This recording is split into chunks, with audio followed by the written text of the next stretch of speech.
Chess middle game puzzle, brilliant rook sacrifice, and queen win. Welcome back to the Knight Gambit TV. Chess Pawn Fire. Today we are looking at a powerful middle game tactical combination. This position is all about finding forcing moves, understanding the king's weaknesses, and recognizing a hidden attack on the enemy queen. Let's examine every move one by one. 32. RG1 check. White begins with the strongest move, Rook G1 check. The rook moves to G1 with check. This is a very important tactical idea because white does not simply attack the king. The rook also helps create a discovered tactical sequence against black's queen on F3. In the middle game, checks should always be examined first because they force the opponent to respond. 32. King F6. Black's king moves from G7 to F6. The king cannot remain on G7 because of the check. Although black escapes the immediate danger, the king is now exposed in the center of the board. White has gained an important tempo and can continue the attack. 33. E5 check. White immediately plays E5 check. This is another forcing move. The pawn advances with check, controlling important squares around the black king. Notice how white keeps the initiative instead of giving black time to organize the defense. This is a classic middle game principle. When your opponent's king is exposed, keep playing forcing moves. 33. D takes E5. Black responds by capturing the pawn with D takes E5. Black removes the checking pawn, apparently solving the problem. However, this move cannot save the queen on F3. 34. Queen takes F3. Now comes the tactical point. White's queen captures black's queen on F3. Queen takes F3. White has successfully won the most valuable attacking piece. The key lesson from this puzzle is to look beyond the first move. The brilliant rook G1 check starts the combination E5 check, keeps the king under pressure, and finally queen takes F3, wins the queen. Always look for checks, forcing moves, and loose pieces in the middle game. Let's go to the second middle game section. Middle game explanation, move by move. This position is a sharp middle game tactical position. White has active pieces aimed toward the king side, while black's pieces are somewhat uncoordinated. 1. Bishop takes H6. White starts with bishop takes H6, sacrificing the bishop on H6. The important idea is not simply to win the pawn. White is trying to disturb black's king position and create tactical opportunities. The bishop on H6 also removes an important defender around the black king. 1. Bishop F6. Black responds with bishop F6, bringing the bishop to F6. This is a defensive move designed to challenge white's attacking pieces and control important central and kingside squares. 2. D takes C4. Now white finds the key follow-up, dxc4. The pawn from D3 captures the knight on C4. This is the important middle game tactical point. What is white's idea? White is combining kingside pressure with a material-winning tactic. The lesson is that a middle game attack does not always have to end in checkmate. Sometimes you create threats first and then use the opponent's defensive move to win material elsewhere. Main chess lesson. When calculating in the middle game, ask yourself, 1. What are my forcing moves? 2. Which enemy pieces are poorly defended? 3. Can I create a threat and attack material at the same time? Here, white's bishop takes H6. Creates the tactical idea. Bishop F6 is black's defensive response, and D takes C4 is the follow-up that wins the knight. The key principle, create a threat, force a response, then exploit the weakness. Let's go to the third chess middle game section. Middle game explanation. Middle game analysis, the Knight Gambit TV. Welcome back to the Knight Gambit TV. In this position, black has a powerful tactical idea. White's queen is aggressively placed on B7, attacking the rook on A8, while black must find a way to turn this dangerous queen position into an advantage. 22. Rook AB8. This is the key move. Black plays the rook from A8 to B8, immediately attacking white's queen on B7. This is not simply a defensive rook move, it is a tactical invitation. Black forces the white queen to make a decision while preparing a clever follow-up. 23. Knight D4. White moves the knight from F3 to D4. At first glance, this looks like a useful centralizing move, but the queen remains on B7 and black now has a very important tactical resource.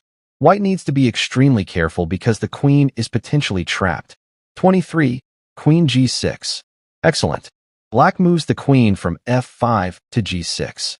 This move increases the pressure and, more importantly, creates the tactical idea behind the entire combination. Black is coordinating the queen and rook while keeping control of important squares. Now comes White's critical decision. 24. Queen takes b8. White captures the rook on b8, apparently winning material. It looks tempting.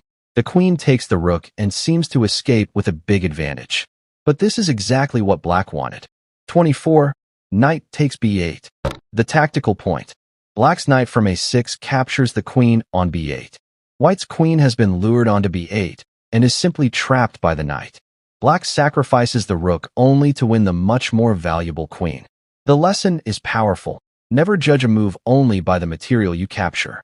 Before taking a piece, always ask, what is my opponent's tactical reply?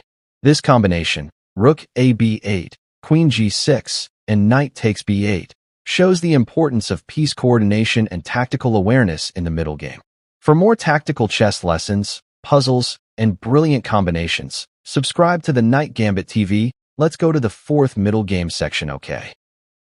Middle game tactics, the queen invasion. This position is a fantastic example of how a powerful queen maneuver can completely change the balance in the middle game. Black to move has a tactical opportunity, and the key is to look beyond the obvious threats. The first move is 19, queen a2. Black places the queen on the second rank, creating serious threats against White's king and rook. At the same time, the queen prepares to attack the h1 rook from the side. This is a very important middle game idea. When your opponent's pieces are overloaded or poorly coordinated, look for an invasion square rather than immediately grabbing material. White tries to fight back with 20. Queen e7, moving the queen aggressively and hoping to create threats of its own. But Black has calculated one step further. Now comes the brilliant move. 20. Queen a1 check. This is the tactical heart of the position.